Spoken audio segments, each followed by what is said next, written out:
चुपचाप कोने में खड़े होते हैं, पर जो लोग बड़े हैं वो सच में बड़े होते हैं। एक बार जोरदार तालियां बजाएं। हर टीवी चैनलों पे जो चेहरा आपने देखा, भैया कहते हैं बस तुमने बहुत तारीफ कर ली, अब इससे ज्यादा मुझसे हजम नहीं हो रही, अब अपनी तारीफ वो खुद करा लेंगे। मैं चाहता हूं बड़े रचनाकार के लिए दोनों हाथ उठाकर एक बार जोरदार तालियां बजाएं। सबरस, मुल्तानी, हाथरस, ब्रह्मांड हिंदुस्तान। अब क्या आपके कानों में आकर कहूं कि ताली बजाओ? परम आदरणीय हमारे सभी बीच में बैठे ये दादाजीओ, सभी श्रोता जीओ, सभी आयोजक जीओ, और पीछे परम आदरणीय पुलिस जीओ, और परम आदरणीय मैं जीओ। खींच लो, 2-3 खींच, एक और खींच, और खींच।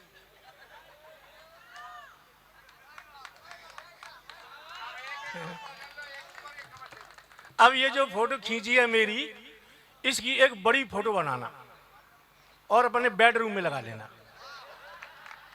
क्योंकि तुम सारी सारी रात घर से बाहर फोटो खींचते हो। घर में एक आदमी का रहना बहुत जरूरी है।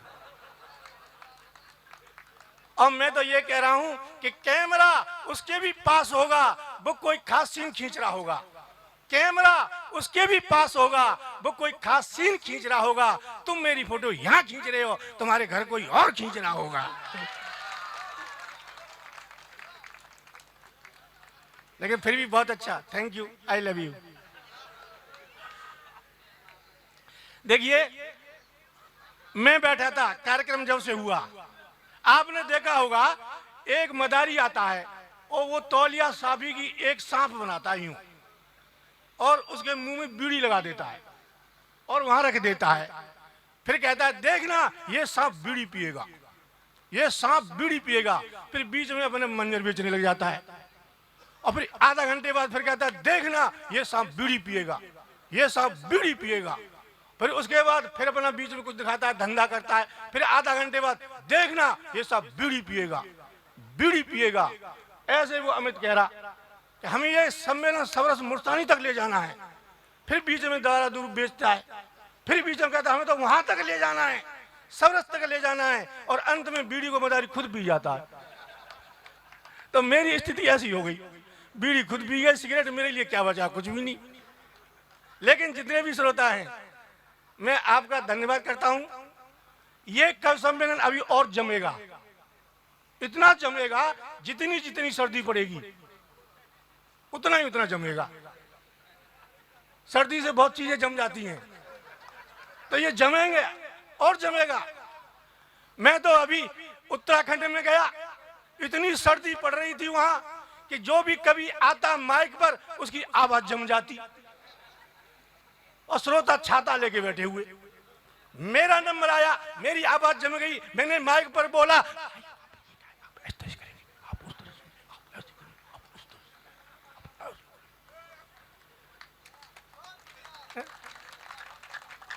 अब वो जो आयोजक था वो समझ गया और एक पलीता जला के लाया, उसने मेरे मुंह पर पलीता लगाया, आवाज पिघली तब माइक से निकली।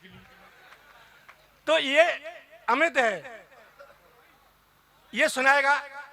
मैं तो आपके घर गांव का हूं। अच्छा वैसे बताओ, हाथ उठाओ, मुझे कितने लोग जानते हैं? बस मेरा तो जीना ही हराम है। अमित बैठो। हाँ भैया बैठ गए। अजय भाई साहब आइए, आ जाइए। मैं तुम्हारे सामने बैठा रहा जम के। हाँ तुम क्या सुनोगे? मेरी तो घरवाली भी नहीं सुनती है। और सबरत भैया, मुझे पता है आपने भैया की उस कविता पे ताली बजाई जो आपकी समझ में नहीं आई, तो भैया अजय ने वो कविता सुनाई, इनके सम्मान में तालियां बजाओ। अजय से अच्छी कविता हम भी नहीं लिख सकते, आप विश्वास करो, मैं भी नहीं लिख सकता, कोई नहीं लिख सकता। इतने अच्छा सुनाया। मोहब्बतुल्लाह ने बहुत अच्छे कवि बनाए। मैं केवल वैसे मैं 5-6 घंटे सुनाता हूँ। सो जाओ सो जाओ, सुबह जाऊंगा जगा के जाऊंगा फिर सबको, आपकी नींद पूरी हो जाएगी। मैं ताली बजाने के लिए नहीं कहता हूं किसी से, ताली बजाने के लिए आजकल मैंने एक कोड वर्ड बना रखा है। जब मैं ऐसे करूं समझ लो ताली बजानी है। एक बार रिहर्सल करते हैं। Thank you, I love you. बस ऐसे ही आप सुनते रहे।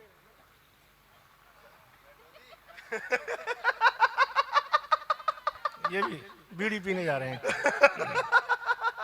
ये अजय अंजाम मुझसे बोले, सबरस तुम तो हास्य के कवि हो, जिंदगी में वीर रस की कविता नहीं लिख सकते।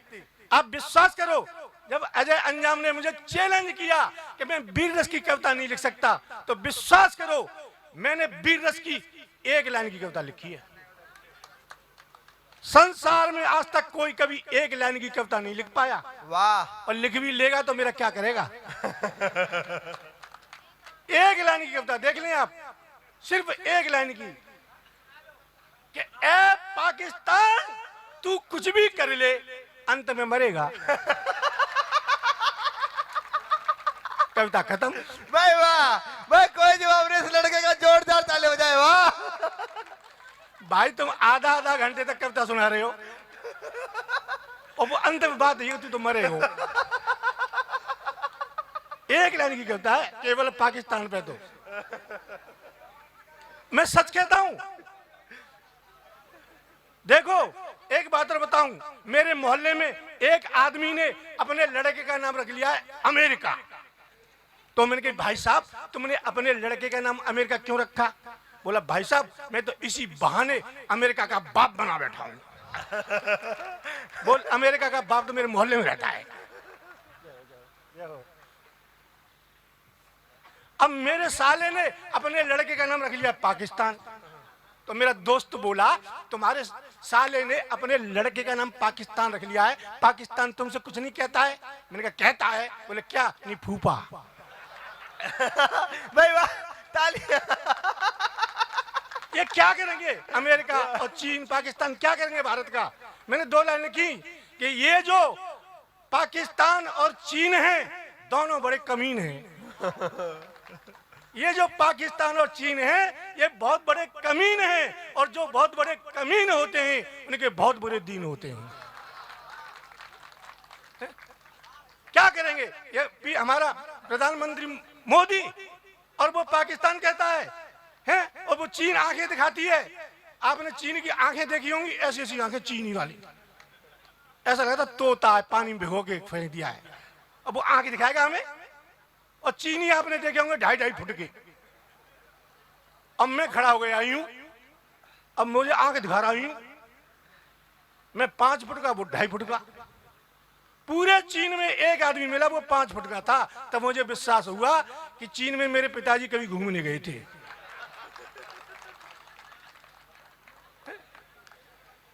ये क्या करेंगे हमारा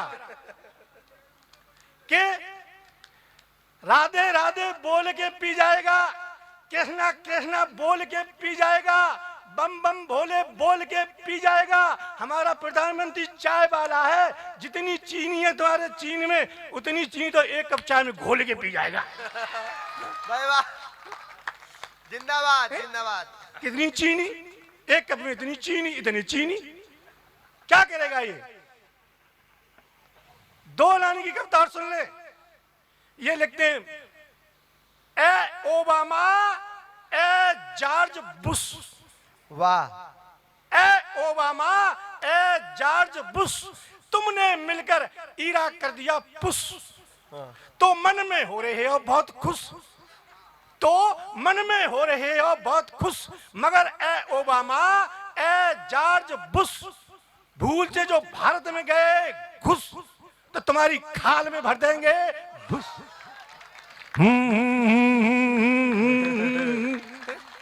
भाई वाह, ये असली वीर रस है। और वीर रस का कवि आएगा, भाइयों ये जो मैं छंद सुना रहा हूं, छंद की 4थी लाइन में छंद का निचोड़ है। एक श्रोता बोला फिर 3 लाइन सुना के क्यों टाइम खराब कर रहा है? निचोड़ जल्दी से, जल्दी निचोड़। 2 लाइन की कविता। जिस पाकिस्तान को हमने हर बार क्रिकेट मैच में हराया, हर बार क्रिकेट में हराया, तब मैंने 2 लाइन लिखी पाकिस्तान के लिए। पाकिस्तान तेरा मुंह तो लफ्सी लायक भी नहीं है और तू खीर मांगता है। पाकिस्तान तेरा मुंह तो लफ्सी लायक भी नहीं है और तू खीर मांगता है। तेरे हाथों से बल्ला तो संभलता नहीं है और कश्मीर मांगता है। भाई वाह, भाई वाह। तेरे हाथों से बल्ला तो संभलता नहीं है और कश्मीर मांगता है। आप विश्वास करो, ये पाकिस्तान, ये हिंदू मुस्लिम सिख ईसाई ये जिंदगी में सुधर नहीं सकते। हाँ, क्यों? इन्हें नेता नहीं सुधरने देंगे, ये राजनीति नहीं सुधरने देगी। तो फिर कौन सुधारेगा? कि हिंदू मुस्लिम सिख ईसाई इनको सुधारे, इनकी लुगाई, केवल इनकी लुगाई सुधार सकती है और कोई नहीं सुधार सकता है। देखो मैं हंस का कवि हूं, आप विश्वास करो, हंसना जो बहुत जरूरी है जीवन में, हंसना इतना जरूरी है, टेंशन में नहीं रहना चाहिए। एक आदमी अच्छा खासा अपनी छत की चौथी मंजिल पर घूम रहा था, नीचे एक आदमी आया और टेंशन दे गया उसे। नीचे को मुंह किया छत की तरफ, ओ फूल सिंह तेरी छोरी को एक्सीडेंट है गयो। अच्छा खासा टेंशन दे गया। फूल सिंह टेंशन में चौथी मंजिल से तीसरी मंजिल पर आया जीने से, तब फूल सिंह को होश आया, मेरे तो कोई छोरी ना है, मेरे तो कोई छोरी है ही नहीं। और जब दूसरी मंजिल पर आया तो उसे होश आया, मेरा तो भाई ब्याह ही ना है भयो। और जब सबसे नीचे मंजिल पर आया तब उसे होश आया, मेरा तो नाम ही फूल सिंह ना है। भाई वाह, भाई कमाल है। ये टेंशन नहीं होनी चाहिए। अच्छा खासा टेंशन में एक आदमी जो था वो दही लेके बैठा। तुमने क्या हुआ? बोला टेंशन में। मैंने क्या टेंशन क्या है, क्या सोच रहा है? बोला भाई साहब ये सोच रहा हूं, सबसे पहले जिसने दही जमाया होगा वो जामुन कहां से लाया होगा। वो अपनी तू दही खा के सो जा, क्यों टेंशन ले रहा है, क्या मतलब है? आगे गया एक आदमी और बैठा। मैंने क्या सोच रहा है? बोला टेंशन में। मैंने क्या सोच रहा है? बोला एक दिन सब मर जाएंगे। भाई मर जाएंगे तो तू क्या सोच रहा है? कि ये सोच रहा हूं जो सबसे बाद में मरेगा उसे कौन ले जाएगा। अरे चुपचाप सो जा, तू फालतू बात मत कर। भाई वाह, भाई एक बार जोरदार तालियां हो जाए भाई, बहुत मेहनत कर रहे हैं समर्थ भैया, भाई कमाल, वाह।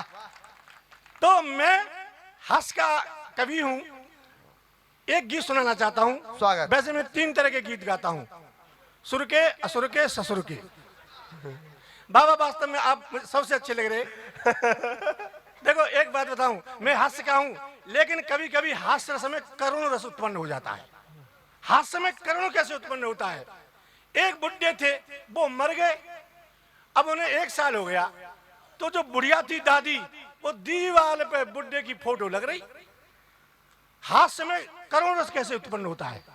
अब वो उसने तस्वीर उतारी, जब 1 साल हो गया बुढ़े को मरे हुए, तो बोली आज 1 साल हो गया है बुढ़े से, मैं जरा याद कर लूं बुढ़े को। उसने बुढ़े की तस्वीर उतारी और बुढ़े को देखा, आंखों में आंसू आ गए, इतना प्यार करती थी बाबा से।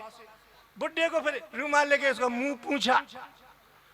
अब तस्वीर के पीछे एक बर्र बैठी थी, अब उसने बुढ़े को चूमा तो बर्र उड़ के नाक में खा गई। बुढ़िया बोली मर गो पर इतने ऑट पाई नहीं छोड़ी। और बताली ये हास्य में और करुण रस उत्पन्न हो जाता है। अच्छा मैं जाट हूँ, दादा जिंदा करने वाला, और बता तो जिंदा करने वाला। मैं जाट हूँ, एक बात बताऊं, मैं ठहनुआ हूँ। आप विश्वास करो मैं जाट हूं। अच्छा जाट क्या होता है? एक जाट भैंस पे बैठ के जा रहा, होली पे भैंस पे बैठ के, सामने से दरोगा आ रहा। दरोगा ने देखा कि जाट भैंस पे बैठ के जा रहा है, तो दरोगा बोला ओए हाँ तेरा हेलमेट कहाँ है? जाट बोला आंख खोल के देख, 4 व्हीलर पे जा रहा हूं, 4 व्हीलर पर जा रहा हूं। दरोगा बोला ठीक है 4 व्हीलर पर जा रहा है, फिर तूने बेल्ट क्यों नहीं बांधी? जाट ने भैंस की पूंछ ली, पूंछ बांधने के बोला ले बंध गई बेल्ट। दरोगा बोला बेल्ट तो बंध गई, तेरे 4 व्हीलर में हॉर्न नहीं है, हॉर्न। जाट बोला एक तरफ हट जा नहीं तो मर जाएगा, इसमें ब्रेक भी नहीं है। जाट बड़ा अजीब होता है। अच्छा, एक सेठ के गया बाजार में, गया एक जाट, और जाकर के जाट बनिया से बोला, गेहूं कैसे दे रहे हो? बोला साहब 20 रुपया किलो। के थैला में डाल दो 2 किलो। बनिया ने 2 किलो थैला में गेहूं डाल दिए। फिर बोला मसूर की दाल कैसे दे रहा है? कि 60 रुपए किलो। के डाल दो 2 किलो गेहूं में। बनिया बोला ठाकुर साहब जे का अलग अलग होंगे। बोला तो का मतलब? घर में हमारे बाप आए, कोई काम ना है, 5-6 दिन में अलग अलग कर देंगे, कोई काम नहीं बाबा पे। फिर बोला उड़द की दाल कैसे दी है? कि 60 रुपए किलो। के डाल दे 2 किलो। फिर चावल कैसे दिए? कि 40 रुपए किलो। के डाल दे 2 किलो। मसूर की दाल कैसे दी है? कि 60 रुपए किलो। के डाल दे 2 किलो। बाजरा कैसे दिया है? 20 रुपए किलो। के डाल दे 2 किलो। बनिया की आंख फट गई। बोला ठाकुर साहब दुनिया में ऐसी कोई चलनी ना बनी, कोई ऐसा छटना ना बने जो अलग अलग कर दी। बोला तो का मतलब? हमारे बाबा हैं जब तक मरेंगे तब तक एक एक कर ही देंगे। बनिया बोलो मुँह का मतलब? और थैला उठा के चल दो। बनिया बोलो पैसा? कि पैसा ना उधार दे दे।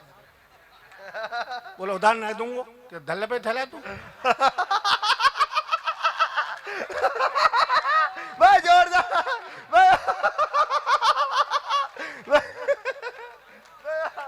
जाट बड़ा अजीब होता है।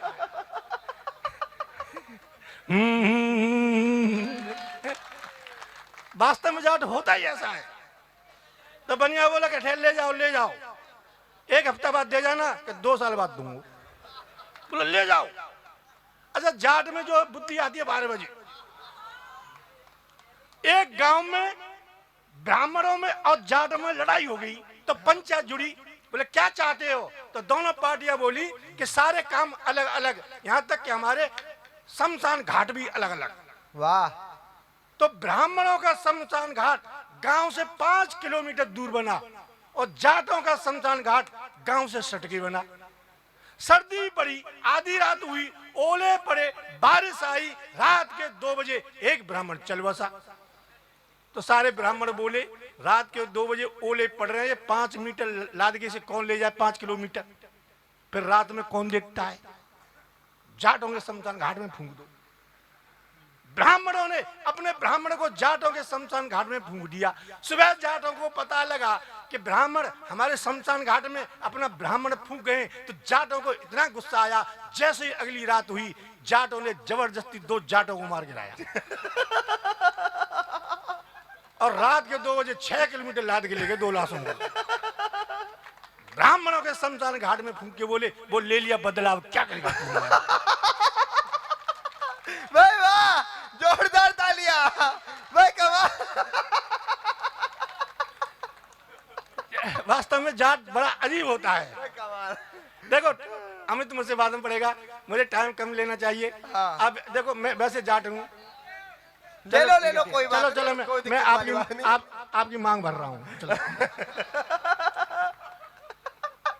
कोई बात नहीं, भर दो। 377 खत्म हो चुकी है वो। हाँ, बहुत अच्छा है। हाँ। देखो मैं वीर सिंह कविता मैं भी लिख सकता था। अच्छा, मैंने तो फॉर्म भरा मिलिट्री का, मैंने फॉर्म भरा मिलिट्री का। भाई साहब मुझे देखो, मुझसे अच्छा कोई नहीं है। मैंने मिलिट्री का फॉर्म भरा, और जब इंटरव्यू हुआ तो मैं इंटरव्यू देने गया, तो वो अधिकारी ने मुझे देखा और मुझसे बोला शर्म नहीं आती? मैं क्यों? मिलिट्री का फॉर्म भर रहे हो, कितने साल के हो? मैंने कि हूँ 50-55 साल का। बोला शर्म नहीं आती? 55 साल का हो गया मिलिट्री का फॉर्म भर रहे हो? और मैंने की शर्म तो तुझे नहीं आती? बोला क्यों? मैंने की तब से फॉर्म भर रहा हूँ जब से मैं 18 साल का था। भाई वाह वाह। अब तू नहीं ले रहा है तो मैं क्या करूं? शर्म तो तुझे आनी चाहिए।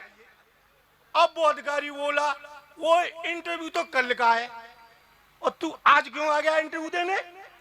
और मैंने कि आज मैं इसलिए आया हूं, अब तू मेरे भरोसे मत रही हो। किसी और को ले लियो मेरी जगह। अब वो समझ गया ये तो कोई जाट है।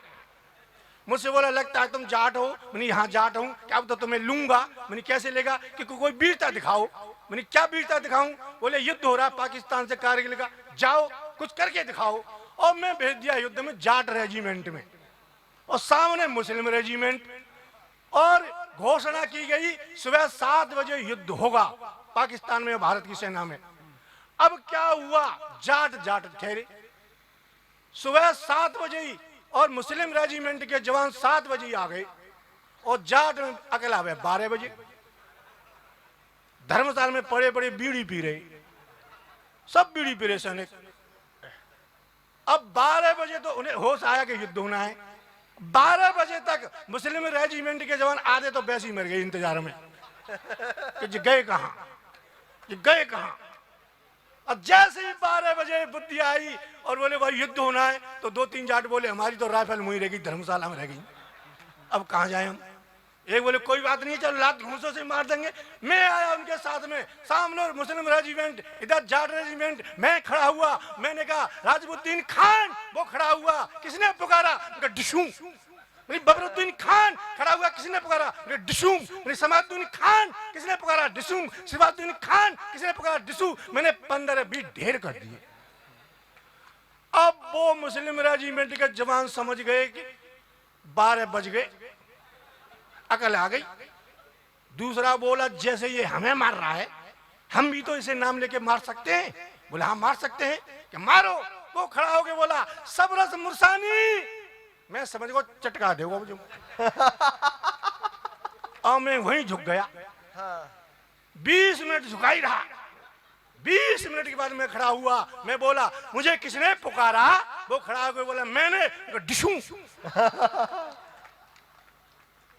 अब वो अधिकारी बड़ा खुश हुआ, बोला भाई साहब मान गए हम तो तुम्हें। अब एक बात और सामने परेड में हो जाऊं। अब मैं परेड में बीच में खड़ा हो गया, सारे सैनिक खड़े हुए, तो कमांडर बोला सावधान, मैं सावधान हो गया। कमांडर बोला बायां पैर उठा के खड़े हो। अब मैं जानता ही नहीं बायां पैर कौन सा है। सारे सैनिक बायां पैर खड़े उठा के, मैंने दायां पैर उठाया और यूं खड़ा हुआ। कमांडर बोला ये दोनों पैर उठा के कौन खड़ा हुआ है, ये दोनों पैर उठा के कौन खड़ा हुआ है। मैंने समझा मुझसे कह रहा है। मुझे बुलाया और सैनिकों से बोला देखो ये है जवान, साले तुम एक पैर से खड़े होते हो, ये दोनों पैर उठा के खड़ा होता है।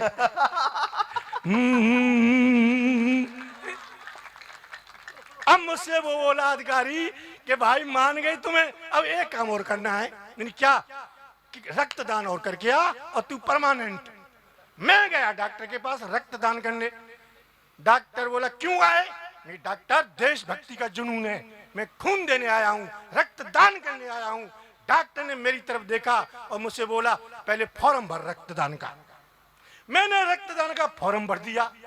डॉक्टर ने एक सिरिंज ली, एक सुई ली, एक खाली बोतल ली और लगा करके मुझे लेटा करके बोला खाने खाने जा रहा हूँ, खाना खाने, परसों लौटूंगा।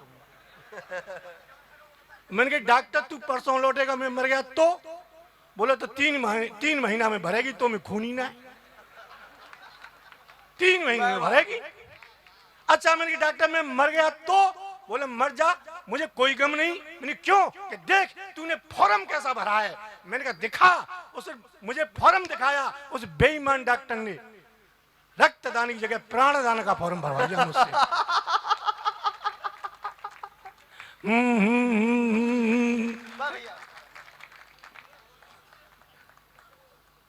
मैं हंस का कभी। अच्छा मेरी पत्नी मुझसे बोली तुम ऊट पटांग बातें तो कर लेती हो, कभी जिंदगी में श्रृंगार रस की 4 लाइन तुमने मेरे लिए लिखी।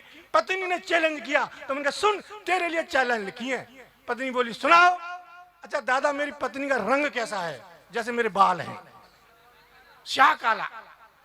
तो मैंने कहा तू पहले श्रृंगार करके आ और मैं श्रृंगार की 4 लाइन सुनाता हूँ। अब वो गई श्रृंगार करने। काले शरीर पर लाल साड़ी, लाल ब्लाउज, लाल चप्पल, लाल चूड़ियां, लाल बिंदी, लाल सिंदूर लगाकर बोली कैसी लग रही हूँ। ओ मैंने देखा काले शरीर पर लाल ही लाल। मैंने कहा देवी तू ऐसी लग रही है जैसे कोयले की खान में आग लग गई है। मैंने कहा दूसरा श्रृंगार करके आ। फिर गए श्रृंगार करने। काले शरीर पर पीली साड़ी, पीला ब्लाउज, पीली चप्पल, पीली चूड़ियां, पीली बिंदी, पीला सिंदूर लगाकर बोली अब कैसी लग रही हूँ। दादा मैंने देखा काले शरीर पर पीला ही पीला। मैंने कहा देवी अब तू ऐसी लग रही है जैसे सरसों के खेत में भैंस घुस गई है। ओए बोली तुम 4 लाइन सुनाओ श्रृंगार की। उनकी सुन। महाकाली मैया सीतू, ये घोर श्रृंगार रस है। इतना तो कालिदास भी नहीं लिख पाए मेरे सामने। मैं सच कहता हूं, कोई नहीं लिख पाया इतना अच्छा श्रृंगार जितना मैं लिख रहा हूं। सूरदास, तुलसीदास, कोई भी। सूर मरे तुलसी मरे, मर गई मीरा दीवानी। सूर मरे तुलसी मरे, मर गई मीरा दीवानी। और कवि कुल में एक ही बचे, वो सब रस मुरसानी।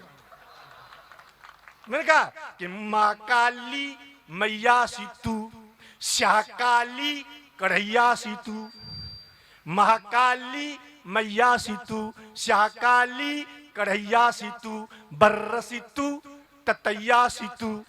मरखनी एक गैया सीतू, मरखनी एक गैया सीतू। लेकिन मजबूरी में कहता सोन चिड़ैया तू, आई लव यू। वाह वाह। सच में आप ऐसे सुन रहे हैं जैसे आप इतना अच्छा सुन रहे हैं जैसे मैं आसाराम बाबू के प्रवचन कर रहा हूं यहाँ पर।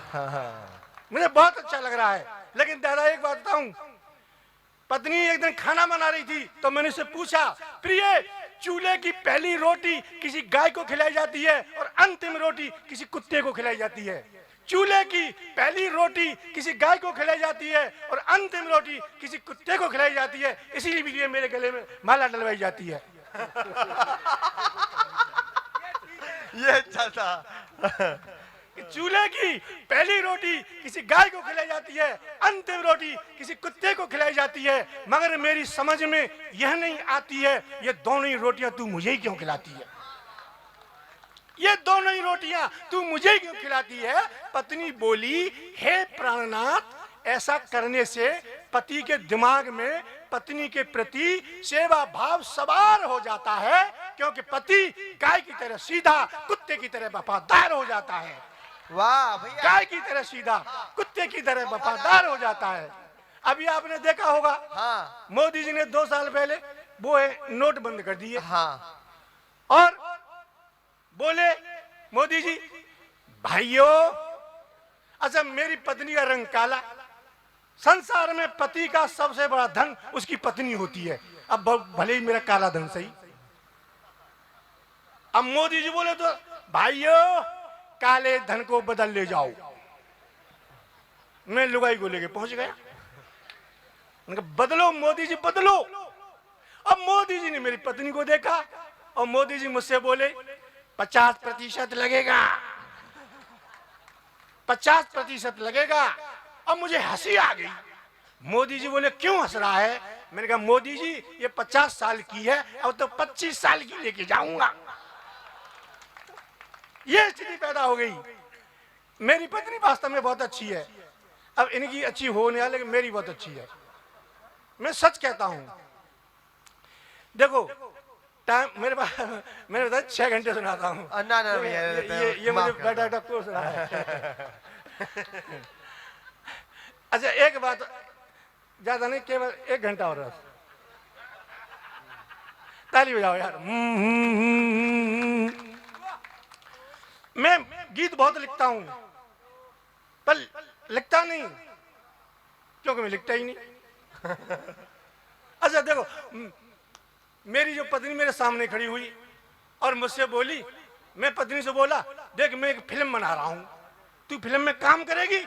पत्नी बोली हाँ करूंगी। मुझे काम क्या करना है तुम्हारी फिल्म में? मैंने कहा देख वो सामने वाली नदी है ना, उस नदी में तुझे 5 घंटे खड़े रहना है, कैमरा वाला तेरी शूटिंग करेगा, नदी में 5 घंटे तू खड़ी रहेगी।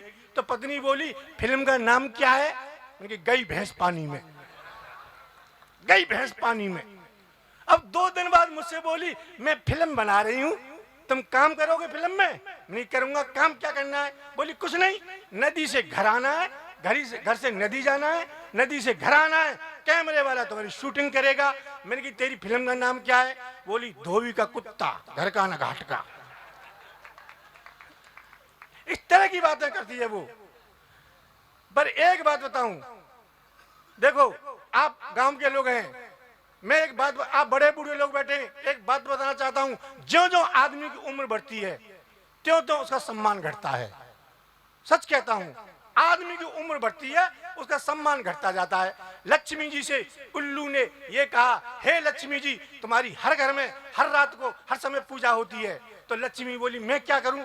उल्लू बोला, हे लक्ष्मी जी, हम उल्लुओं को भी एक ऐसा वरदान दो, कम से कम एक साल में एक रात को घर घर में हम उल्लुओं की भी पूजा हो। तो लक्ष्मी जी बोली, तथास्तु, जा, करवा चौथ की रात को तेरी घर घर में पूजा होगी। और उसी दिन से हमारी हो रही है और हम हंस रहे हैं, कर रहे हैं।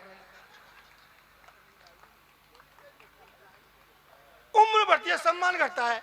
नई नई शादी होके आती है, दूल्हा दुल्हन में इतना प्यार होता है कि करवा चौथ की रात को सजी धजी दुल्हन लोटा लेके, पानी लेके, अगरबत्ती लेके, सूप लेके, चलनी लेके, और करवा चौथ की रात को पति के पास आती है और उससे कहती है, देखो जी, चंदा निकरो कि ना। दूल्हा इतना पागल होता है उसके प्यार में कि अपने मकान की चौथी मंजिल पर सीढ़ियों पर 90 सीढ़ी धद्दड़ धद्दड़ न हाँपे न कांपे, चौथी मंजिल पर चंदा देखेगो हैं, अब ही ना निकरेगो, आज तो निकरोगे ही ना है। मैं तो तेरे प्यार में मरो जा रहा हूं, ये चंदा निकरे को नाम ना ले रहा हूं। पत्नी फिर कहेगी, जाओ एक बार और देखो, 4 बार जाएगा, 5 किलोमीटर, 90 सीढ़ियां, धद्दड़ धद्दड़ न हाँपे न कांपे, पर उसका चंदा नहीं निकलता। अब क्या होता है? उम्र बढ़ी, सम्मान घटा, 3-4 साल हो गए, 2-3 बच्चे पैदा हो गए, घर का खर्चा नहीं चल रहा है, पति नौकरी करता है, करवा चौथ की रात फिर आती है, सजी धजी पत्नी फिर कहती है, देखो जी, चंदा निकरो कि ना है। फिर कहेगा, चंदा, चंदा को मैंने ठेका ले लो, चंदा का मेरे कहने से निकलेगा, चंदा को क्या मेरा बाप निकालेगा, चंदा को क्या मैं खींच लाऊं? तू देख 90 सीढ़ियों पे तू देख, मैं तो हाँप जाता हूं। और मुझे ऑफिस का काम करने दे बच्चों के लिए, और जल्दी तो तू देख चंदा, फिर भी चंदा नहीं निकलता। उम्र बढ़ी, दोनों बुढ़े बुढ़िया हो गए, तो वो बुढ़ा खुद चंदा हो गया। बुढ़े के सर पर एक भी बाल नहीं रहता, बुढ़िया हाथ फैलाती है, एक भी बाल नजर नहीं आता, तो बुढ़िया को घमंड होता है और उससे कहती है बुढ़े से, जा संसार में कहीं भी जा, अब तेरा कोई बाल वांका नहीं कर सकता है। और रात को बुढ़िया सजी धजी और बुढ़े के पास आती है, कमर झुका कर बुढ़े से कहती है, देखो जी, चंदा निकरो कि नहीं। तो बुढ़ा गुस्से में कहता है, चंदा, चंदा का मैंने ठेका ले लिया है, चंदा को क्या खींच के ले आऊं, चंदा को क्या मेरा बाप निकालेगा, चंदा देखना चाहती है तो देख ले चंदा, डाल दे पानी हो जाए ठंडा, देख ले चंदा। बुढ़ा मर गया, जमीन पे पड़ा, बुढ़ा मरा हुआ, और बुढ़िया छाती पीट के रो रही है, अरे मर गया रे, कुछ नहीं कह गया, मर गया रे, कोई जिंदा कर दो, एक बोल सुना जा, कुछ नहीं कह गया, मर गया। बुढ़े की छाती पर इतनी जोर से हाथ मारे, बुढ़ा न मरे तो मर जाए, मर गया रे, मर गया रे, अरे कोई जिंदा कर दो। और अपनी छाती पर धीरे से, मर गया, मर गया रे, अरे कोई जिंदा कर दो, एक बोल सुना जा। एक महात्मा आया, हे बुढ़िया, तू कहे तो बुढ़े को भी जिंदा कर दूं, तो भूल के मत करियो, बड़ी मुश्किल से मरो। ये तो मेरे लिए 20 साल पहले ही मर चुका था, वो तो पड़ोसी अच्छे हैं, तो घर में 2 बच्चे खेल रहे हैं।